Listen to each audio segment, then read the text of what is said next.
നിങ്ങളുടെ ശരീരം കൊണ്ട് ദൈവത്തെ മഹത്വപ്പെടുത്തുവിൻ. 1 കൊരിന്ത്യർ 6:20. നമ്മുടെ ശരീരം വിലയില്ലാത്ത ഒന്നല്ല. നിങ്ങളുടെ ശരീരങ്ങളെ ദൈവാത്മാവിന് പ്രവർത്തിക്കുവാനായി വിട്ടുകൊടുക്കാമോ? റോമർ 12:2 നാം ഇങ്ങനെ വായിക്കുന്നുണ്ട്: ബുദ്ധിയുള്ള ആരാധനയായി നിങ്ങളുടെ ശരീരങ്ങളെ ദൈവത്തിന് പ്രയോജനകരമായ യാഗം ആക്കുക എന്ന്.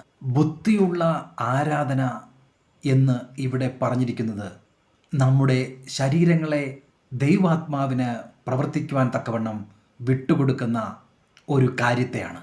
മനുഷ്യൻ ലോകപ്രകാരം ജീവിക്കുമ്പോൾ അവൻ്റെ മനസ്സ് അവന് ഇഷ്ടമുള്ള എല്ലാ വഴികളിലേക്കും സഞ്ചരിക്കുന്നു. അവൻ്റെ മനസ്സിൽ ഉണ്ടാകുന്ന മോഹങ്ങൾക്കും ഇഷ്ടങ്ങൾക്കും ആഗ്രഹങ്ങൾക്കും പിറകെ അതിനൊത്തവണ്ണം ശരീരവും സഞ്ചരിക്കുവാൻ തുടങ്ങുകയാണ്.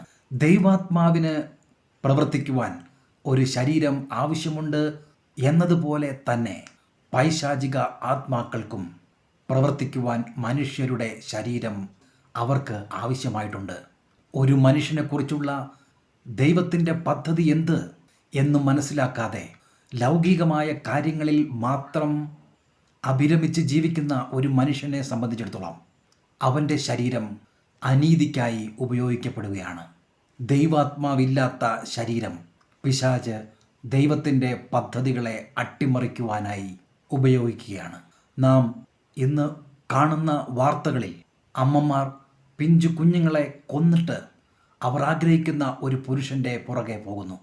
ഭർത്താക്കന്മാർ നിഷ്കളങ്കരായ തൻ്റെ ഭാര്യയെ ഉപേക്ഷിച്ച് മറ്റൊരാളുടെ പുറകെ പോകുന്നു. എത്ര ക്രൂരമായ കാര്യമോ അറപ്പുളവാക്കുന്ന ചെയ്തികളോ ചെയ്യുവാൻ മടിക്കാത്ത മനുഷ്യരെ കുറിച്ച് ഇന്ന് നാം കേൾക്കുകയാണ്. ഇത്രയധികം ബുദ്ധിശൂന്യമായി വിവേകരഹിതനായി പ്രവർത്തിക്കാൻ സാധിക്കുമോ? ഇല്ല പ്രിയമുള്ളവരെ. പൈശാചിക ആത്മാക്കൾ മനുഷ്യരുടെ മനസ്സ് മലിനമാക്കി അവൻ്റെ ശരീരത്തെ ദുഷ്കാമ പ്രവൃത്തികൾക്കായി ഉപയോഗിക്കുകയാണ്. ദൈവത്തെ ദൈവമെന്ന് അറിഞ്ഞിട്ടും ദൈവത്തിനു വേണ്ട മഹത്വം കൊടുക്കാതെ സ്വന്തം ഇഷ്ടപ്രകാരം ജീവിക്കുന്ന മനുഷ്യൻ അവൻ്റെ ശരീരത്തെ നശിപ്പിക്കുകയാണ്, അവൻ്റെ ജീവിതത്തെ താറുമാറാക്കുകയാണ്.